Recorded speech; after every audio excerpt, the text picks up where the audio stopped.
হরিবাস তিথি বরা।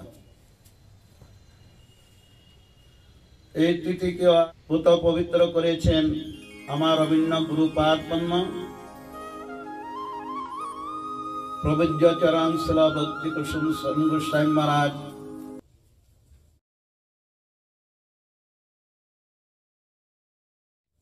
এই তিথি বরাকে উপলক্ষ করে তিনি প্রপঞ্চ লীলা পরিত্যাগ করে নিত্য লীলায় প্রবেশ করেছেন। আমরা পাই শাস্ত্রে বৈষ্ণব অতএব বৈষ্ণবের জন্ম মৃত্যু নাই, সঙ্গে আইসেন সঙ্গে যায় না তথায়। আবির্ভাব তিরোভাব বলে কথা আছে। বৈষ্ণবগণ তাদের মৃত্যু নাই আর জন্ম নাই।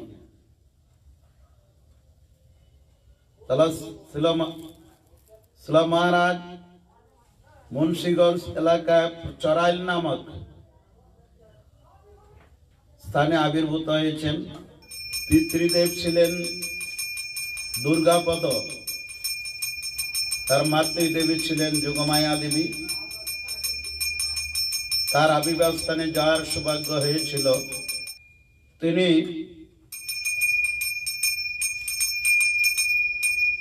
উচ্চ শিক্ষায় শিক্ষিত হয়ে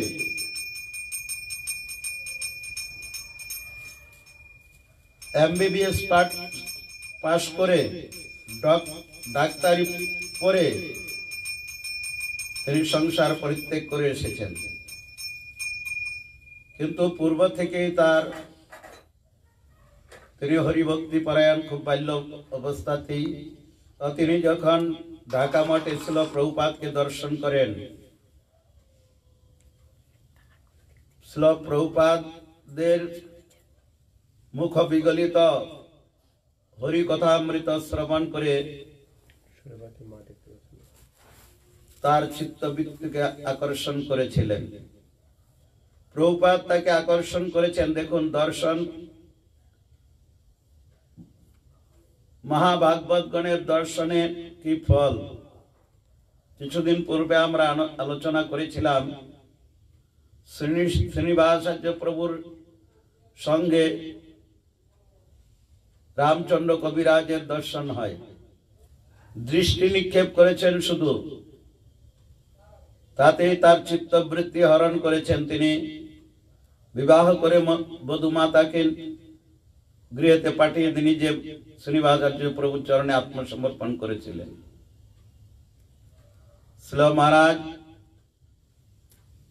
মাধ্যগৌরী মঠে, ঢাকা মাধ্যগৌরী মঠে শিল প্রভুপাদকে দর্শন করে তার কথামৃত শ্রবণ করে তার চিত্তবৃত্তি হরণ করে দিয়েছেন। আসলেন প্রভুপাদের চরণে, আত্মসমর্পণ করলেন। প্রভুপাদ তাকে হরিনাম দীক্ষা প্রদান করে পুরী মঠে তার সেবায় প্রেরণ করেছিলেন। তারপরে যখন মায়াপুরে আসেন, মায়াপুরে আসবার পর মহারাজকে বৃহৎ মৃদঙ্গ সেবায় নিযুক্ত করেছিলেন। শিল মহারাজ বহুদিন যাবৎ এই প্রভুপাদের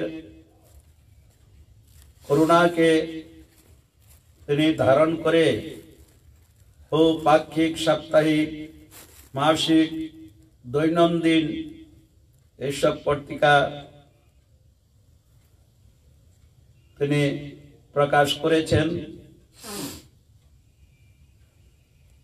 প্রতিটা গ্রন্থেতে শিল মহারাজের তিনি যে সম্পাদক ছিলেন, লিখা থাকত ভক্তি কুসুম শ্রবণেন সম্পাদিত। আগে তো ছিলেন মহারাজের নাম যখন ব্রহ্মচারী, তখন ব্রহ্মচারী নাম ছিলেন কৃষ্ণকান্তি ব্রহ্মচারী। তিনি সন্ন্যাস গ্রহণ করে ভক্তি কুসুম শ্রবণ গোস্বামী মহারাজ, শিল ভক্তিবিলাস তীর্থ গোস্বামী মহারাজের কাছে তিনি সন্ন্যাস গ্রহণ করেন। তা বহুদিন যাবৎ খুব নিষ্ঠার সহিত শিল মহারাজ গুরু সেবা যে ব্রত, বহু লাঞ্ছনা গঞ্চনাকে অতিক্রম করেছেন। আমরা একটু থেকেই অধৈর্য হয়ে যাই। বহু লাঞ্ছনা গঞ্জনাকে অতিক্রম করে নিরলসের মতো খুব ধৈর্য ধারণ করে তিনি শ্রীল প্রভুপাদের সেবা করেছেন অনলস ভাবে। শুধু তাই নয়, তার আমরা শুধু কীর্তনে করি, সকল শরণে বল দিয়া কর নিজ মানে স্পৃহাহীন। কীর্তন করতে হয় করি। সকলে সম্মান করিতে শক্তি দেহনাথ যথাযথ, তবে তো গাইব হরিনাম সুখে অপরাধ হবে হতো। এটা আমরা কীর্তন করতে হয় করি। গুরুদেব কৃপাবিন্দু দিয়া করই দাসে তৃণাপেক্ষা অতিহীন, সকল শরণে বল দিয়া কর নিজ মানে স্পৃহাহীন। সকলে সম্মান করিতে সুপতি দেহনাথ যথাযথ, তবে তো গাইব হরিনাম সুখে অপরাধ হবে হত। এটা আমরা করতে হয়, কীর্তনে করি। কতটুকু আমরা হৃদয়ঙ্গম করি, কতটুকু আমরা প্রতিপালন করি। কিন্তু শ্রীল মহারাজ তার জীবন চরিত্রে আমরা দেখেছি খুব ছোটবেলা থেকে তার সান্নিধ্যে আসার সৌভাগ্য হয়েছে। গুরুপাদমের সাথে তার খুব হৃদ্যতা ছিলেন। এই জন্য যখন ওই গুরুপাদমের পরিচয়টা দিতাম, তিনি একদম টেনে যেন বুকে তুলে নিতেন, এত বাৎসল্য ছিলেন। সকালে সম্মান করিতে সুখী দেহনাথ যথাযথ, তবে তো গাইব হরিনাম সুখে অপরাধ হবে হত।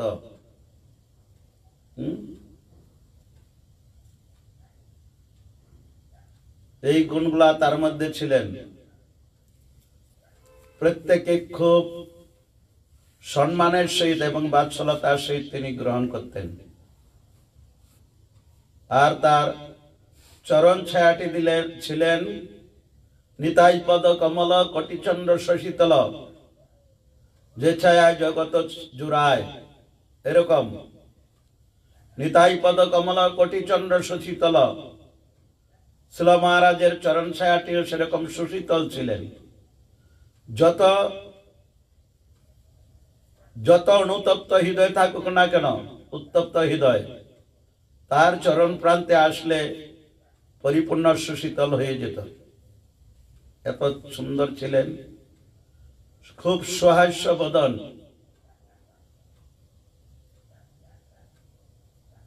সর্বক্ষণই তার মুখে হাসি থাকতেন, আর অনর্গল সর্বক্ষণই তিনি হরিকথা উপদেশ করতে প্রয়াসিত থাকতেন। 24 ঘন্টার মধ্যে তিনি 24 ঘন্টায় হরিকথা পরিবেশন করতে খুব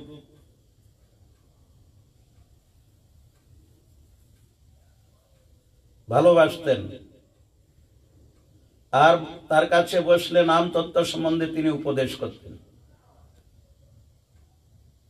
স্বভাবটা ছিলেন শ্রী চৈতন্য মহাপ্রভু যে শিক্ষাষ্টকের 3 নম্বর শ্লোক, তনাদুপি শুনিচন তরুপি শোষণা মানিনা মন্দেন কীর্তনিয়া সদরি। এই শ্লোকটা আমরা মুখে বলি, পাঠ করি। শাস্ত্র বলেছেন এই 8টা শ্লোক যদি কণ্ঠহার করা যায় তাহলে আর কোনো শাস্ত্র পড়তে না। আমাদের তো এটা রুচি আসনা করা, করি না। কিন্তু শ্রীল মহারাজ পুঙ্খানুপুঙ্খ ভাবে তার জীবন চরিত্রেতে তিনি পরিপূর্ণভাবে নির্ধারিত করেছেন। তার জীবনে আমরা যতটুক দর্শন পেয়েছি, এই ত্রিনাদুপি শুনিচন শ্লোকের মুক্ত বিগ্রহ রূপে তিনি জীবনটাকে পরিচালনা করেছেন।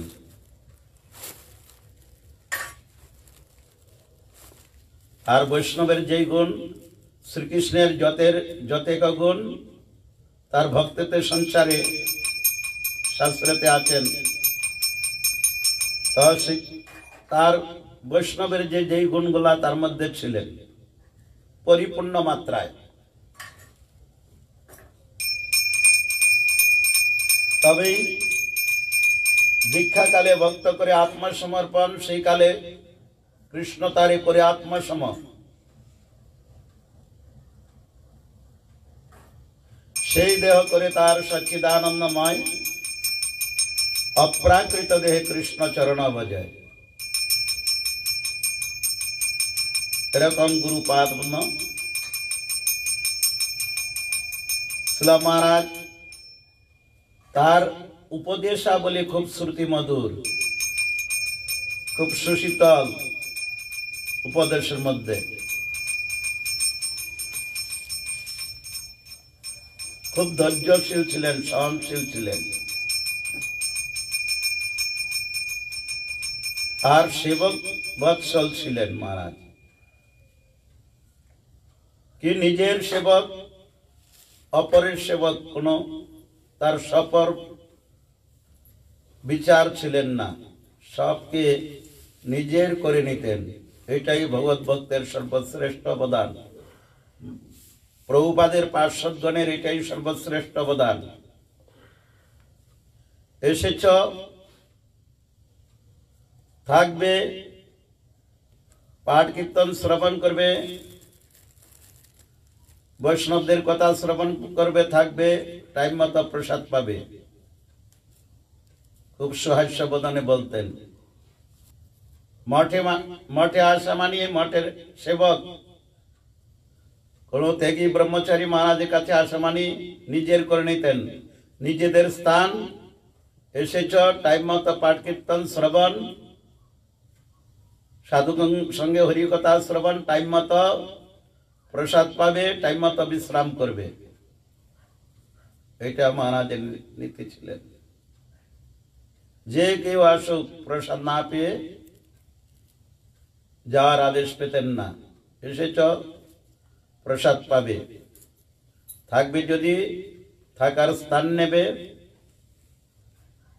टाइम मतो प्रसाद पाबे, पाठ कीर्तने योगदान करबे, हरिकथा श्रवण करबे, साधुदेर काछे जे उपदेश श्रवण करबे, ताहले जीवन सफल होबे महाराज बोलतें। आचारवान प्रचार परायण सतैत कृष्णैक निष्णात, कृष्णैक शरण शरण्यम। এই জন্য জগৎগুরু শিল প্রভুপাদ বললেন গুরুপাদ্ম হলেন অভিন্ন ভাগবত মন্দির।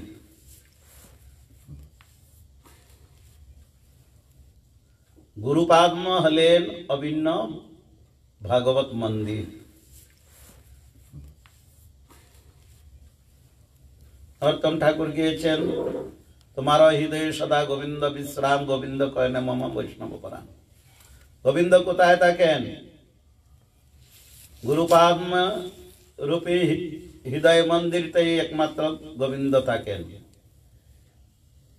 श्रीमद् भागवतम বললেন शब्द हृदय अवरुद्धते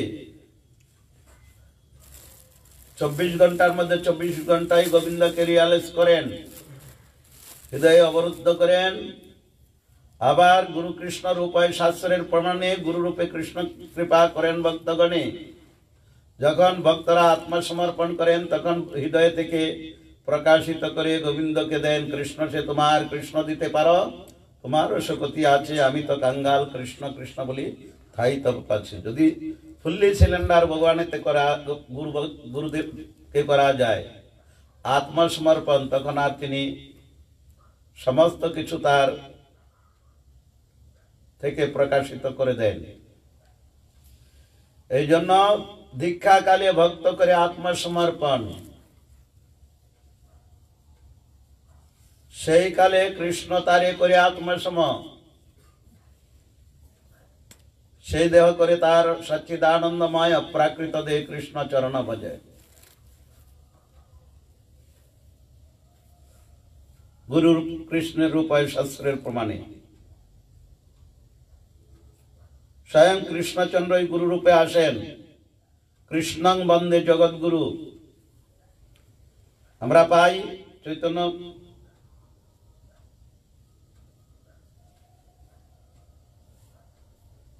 চৈতন্য ভাগবতম চৈতন্য চরিতামৃতের প্রসঙ্গেতে সাধু পা কষ্ট বড় জীবের জানিয়া সাধু গুরু রূপে কৃষ্ণ আইলেন নদিয়া। এই জন্য অচ্যুতানন্দ প্রভু বলেছিলেন চতুর্দশ ভুবনের গুরু চৈতন্য গোসাই, তার গুরু আছে কোন শাস্ত্রে নাই। চতুর্দশ ভুবনের গুরু শ্রীকৃষ্ণ চৈতন্য গোসাই, তার গুরু আছে কোন শাস্ত্রে নাই বলেছিলেন। তাই এই জন্য গুরু তত্ত্ব আজকে শিলা মহারাজের যে তিথিবরা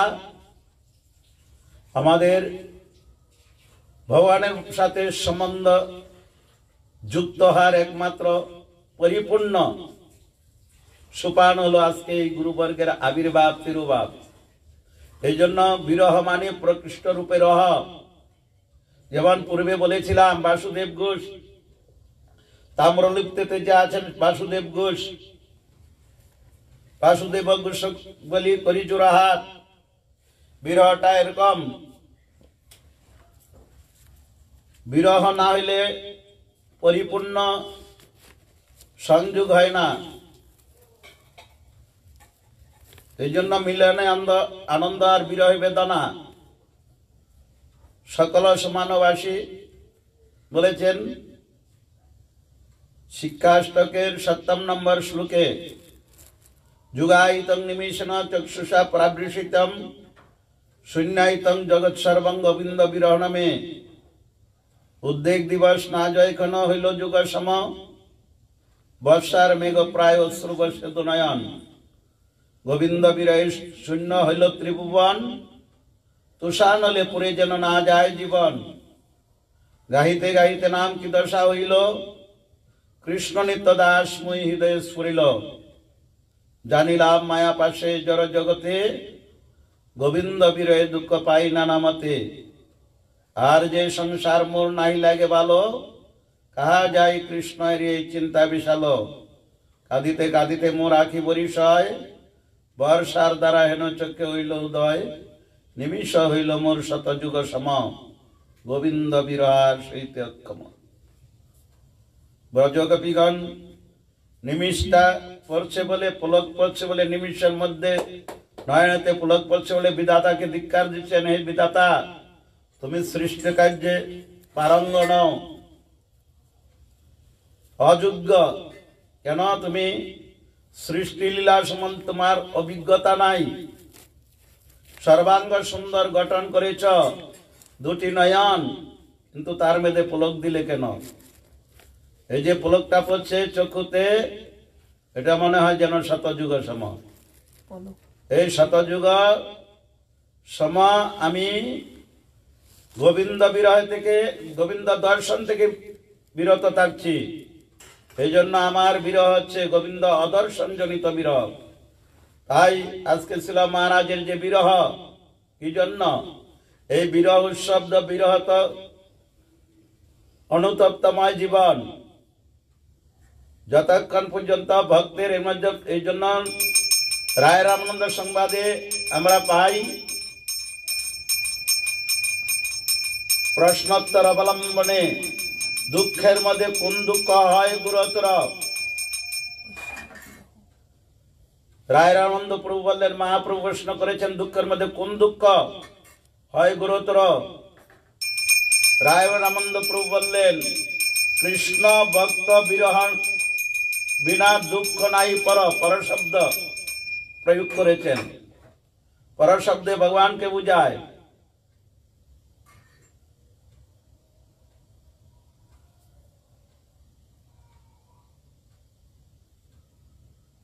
ভগবান ভক্ত কৃপানুগামিনী আর ভক্ত ভক্ত কৃপানুগামিনী। ভগবানের কৃপাটা ডাইরেক্ট বর্ষিত হয় না, ভক্তের মাধ্যমে। এই জন্য ভক্ত ভগবানের বিরহটা খুব গুরুতর বিরহ। বাসুদেব ঘোষ মহাপ্রভুর অন্তর্ধান লীলা শ্রবণ করলেন। শ্রবণ করেই তিনি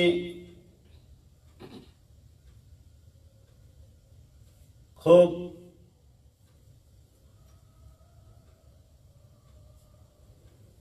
নার্ভাস হয়ে পড়েছেন। গৌর সুন্দরের যে অদর্শন জনিত বিরহ,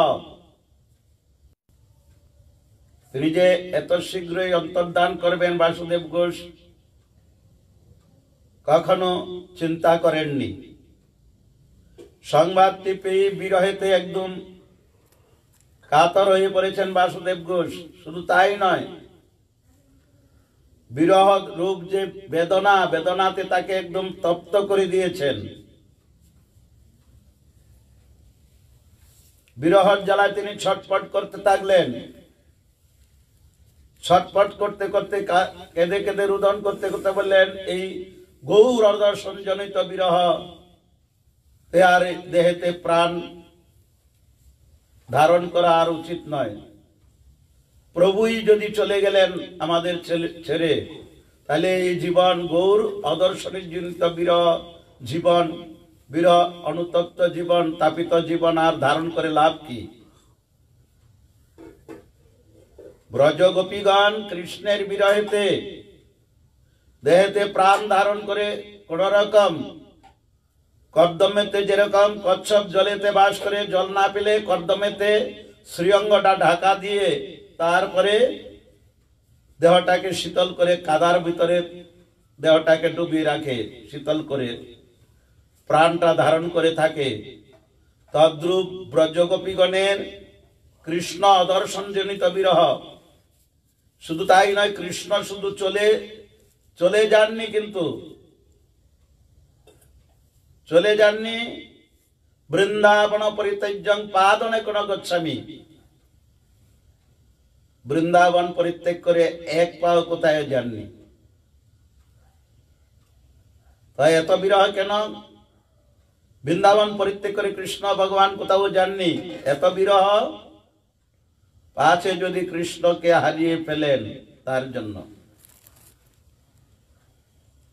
পাছে কৃষ্ণ হারা হয়ে যায় বৃন্দাবন।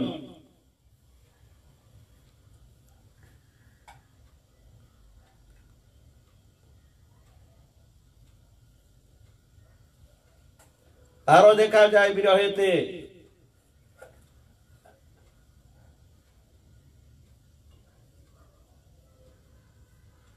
শ্রীরূপ গোস্বামী চরণ যখন চলে গেলেন, তখন তার বিরহে কুণ্ড ব্যগ্র রূপ ধারণ করেছেন।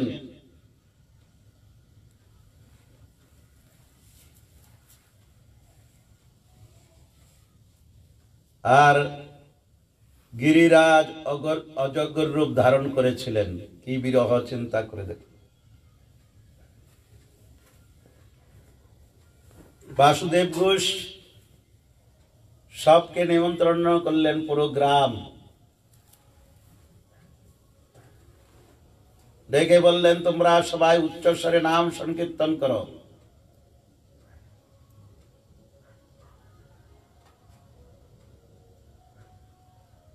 নাম সংকীর্তনের মাধ্যমে প্রাণ বিসর্জন দেবেন। সবকে ডেকে সবকে উচ্চ নাম সংকীর্তন করতে বললেন।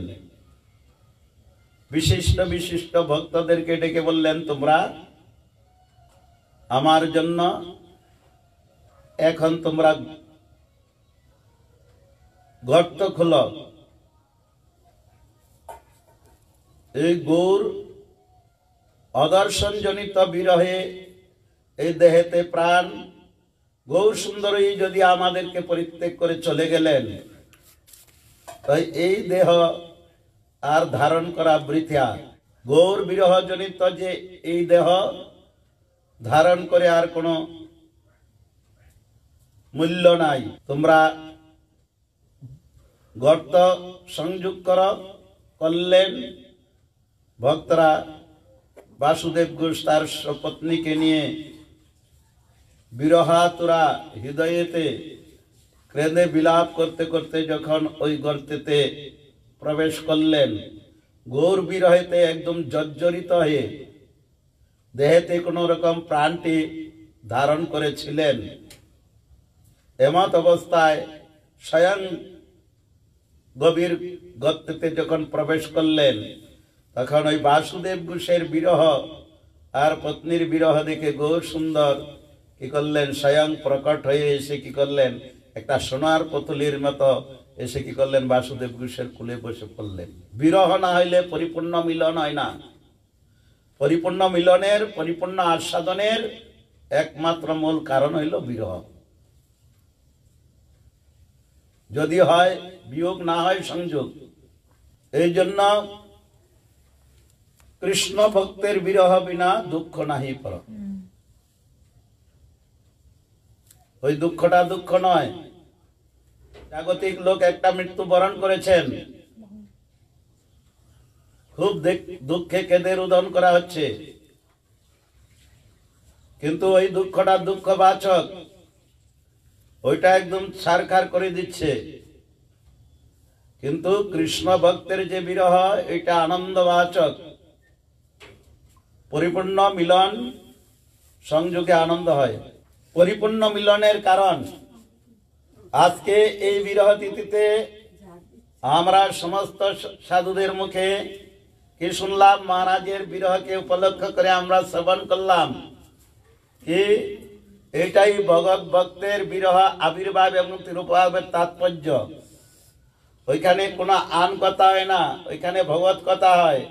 ভগবানের রূপ মাধুরী, লীলা মাধুরী, গুণ মাধুরী, বেণু মাধুরীর কথা আলোচনা হয়। ভক্ত ভগবানের প্রসঙ্গ। শ্রীয়তাং শ্রীয়তাং নিত্যং গীয়তাং গীয়তাং মুদা চিন্ততাং চিন্ততাং ভক্তা চৈতন্য চরিতামৃত। এখানে ভক্ত আর ভগবানের প্রসঙ্গ আলোচনা হয়। এই জন্য প্রকৃষ্ট রূপে রহ আজকে মহারাজ আজকে আমাদের মধ্যে তিনি বিরাজ করেছেন। তিনি অপ্রকট মানি, আবার তিনি আবির্ভূত হলেন হয়ে আজকে আমরা যে আমাদের যার যে আরতি আছে, হৃদয়ের আরতি তার চরণে নিবেদন করলাম পুষ্পস্বরূপ। এই যে পুষ্পটা তার চরণে নিবেদন করলাম, এই পুষ্পটা কোথায় গেল? আজকে তার চরণে আমরা পুষ্প নিবেদন করলাম। এই পুষ্পটা ছিল মহারাজের কাছ থেকে গেলেন প্রভুপাদের কাছে। এটা পূজাটা কার হচ্ছে দেখুন, মহারাজের চরণে আমরা পুষ্পাঞ্জলি দিলাম, এই পুষ্পাঞ্জলি চলে গেল কোথায়? এই জন্য গুরু তত্ত্বটা খুব গভীর তত্ত্ব। আমরা গুরু তত্ত্বের সেবা করি। আমরা এই পূজাটা ছিল মহারাজের চরণে পুষ্পাঞ্জলি দেওয়া হলো। মহারাজের চরণ থেকে প্রভুপাদের চরণে গেলেন, প্রভুপাদের চরণ থেকে গেলেন গৌর কিশোরদাস বাবাজি মহারাজের চরণে, গৌর কিশোরদাস বাবাজি মহারাজের কাছ থেকে চলে গেলেন কোথায়? ভক্তি বিনোদ ঠাকুরের চরণে। ভক্তি বিনোদ ঠাকুরের চরণ থেকে গেলেন জগন্নাথ দাস বাবাজি মহারাজের চরণে। জগন্নাথ দাস বাবাজি মহারাজের চরণ থেকে গেলেন কোথায়? বলদেব বিদ্যাভূষণ প্রভু বিশ্বনাথ চক্রবর্তী ঠাকুর।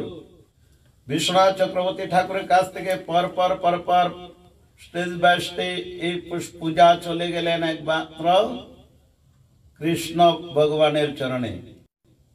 দেখুন পূজাটা কোথায় গিয়েছেন। এই জন্য এই যে ভগবত ভক্তের আবির্ভাব তিরোভাব আজকে পরিপূর্ণভাবে আমাদের ভগবানের সাথে সংযোগ হচ্ছে। কেন? ভগবান কোথায় আপনারা জানেন? নারদ প্রশ্ন করেছিলেন, প্রভু তুমি কোথায়? তোমার অনেক ধাম আছে, তোমার অর্জিত মূল গন্তব্য স্থান কোথায় বলো? তোমার তো অনেক ধাম, তুমি সমস্ত ধামে বিচরণ করো জানি, তোমাকে অতি সহজ পন্থায় খুঁজে পাওয়া যাবে কোথায়? তখন নারদদের প্রশ্নের উত্তরে বলেছিলেন, নাহং তিষ্ঠামি বৈকুণ্ঠে যোগিনাম হৃদয়েন চ মদ ভক্তা যত্র গায়ন্তি তত্র তিষ্ঠামি নারদ। যেখানে আমার ভক্তগণ একত্র মিলিত হয়ে আমার গুণগান কীর্তন করে, আমি সেখানেই থাকি। আজকে মহারাজের তিরোভাব উৎসব উপলক্ষে আজকে ভগবানের অনেক লীলা মাধুরী, গুণ মাধুরী, বেণু মাধুরীর কথা সব আলোচনা হয়েছে। ভগবত ভক্তরা যে একমাত্র ভগবানের সাথে সংযোগ সর্বক্ষণ ভগবানের সেবায় রত থাকেন, ভগবানের সেবাতেই তিনি রত থাকেন। ভগবানের সেবা ছাড়া কিছু জানেন না, সর্বক্ষণই তারা ভগবান সেবায় রত থাকেন।